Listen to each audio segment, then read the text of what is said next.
Selamat pagi anak-anak hebat semuanya. Bagaimana kabar kalian hari ini? Tentunya semua dalam keadaan sehat dan kita siap untuk belajar.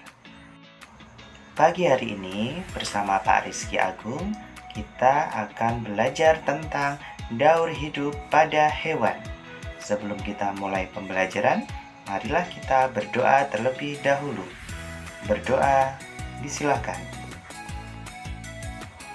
Tujuan pembelajaran kita adalah sebagai berikut.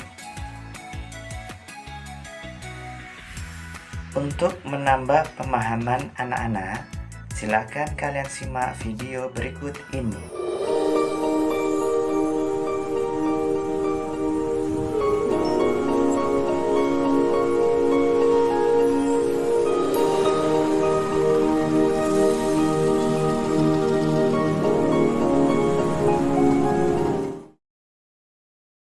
Tahapan pertumbuhan hewan dari kecil sampai dewasa disebut daur hidup hewan. Pada daur hidupnya ada hewan yang mengalami perubahan bentuk, ada juga yang tidak. Hewan yang mengalami perubahan bentuk tubuh dalam daur hidupnya dikatakan mengalami proses metamorfosis. Proses metamorfosis yang terjadi pada hewan terbagi menjadi dua, yaitu metamorfosis sempurna dan metamorfosis tidak sempurna. Hewan yang mengalami metamorfosis sempurna mempunyai bentuk tubuh yang sangat berbeda pada setiap tahap hidupnya. Pada saat telur menetas, bentuk tubuh hewan tidak sama dengan bentuk induknya. Hewan yang mengalami metamorfosis tidak sempurna, setelah menetas memiliki bentuk tubuh yang mirip dengan induknya. Perhatikanlah beberapa daur hidup hewan-hewan berikut ini. A. Daur hidup katak. Katak berkembang biak dengan cara bertelur di dalam air. Telur-telur itu akan menetas setelah kurang lebih 10 hari. Telur itu menetas menjadi berudu yang hidup di air. Oleh karenanya, berudu memiliki insang, alat pernapasan untuk bernapas di dalam air, seperti pada ikan. 3 minggu kemudian, insang pada katak akan tertutup oleh kulitnya, kemudian tumbuhlah kaki belakang. Pada usia 8 minggu, berudu berkaki berubah menjadi katak yang berekor.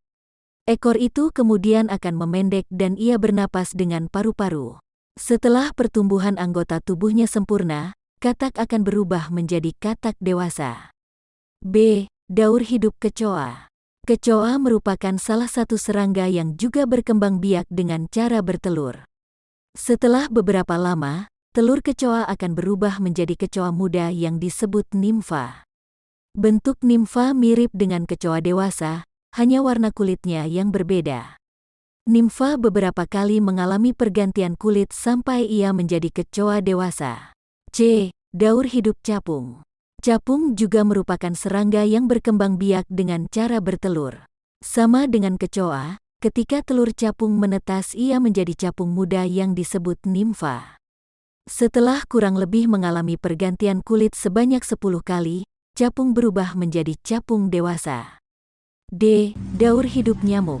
Nyamuk juga termasuk jenis serangga yang berkembang biak dengan cara bertelur di permukaan air. Ketika telur menetas, ia berubah menjadi jentik-jentik atau tempayak.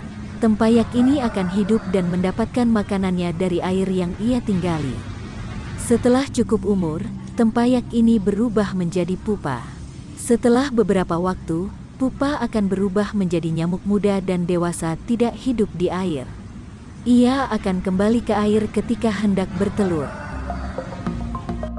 Nah, itu tadi adalah video tentang daur hidup pada hewan. Pak Rizky harapkan anak-anak bisa memahami apa yang dimaksud dengan daur hidup hewan. Terima kasih dan sampai jumpa pada pertemuan selanjutnya.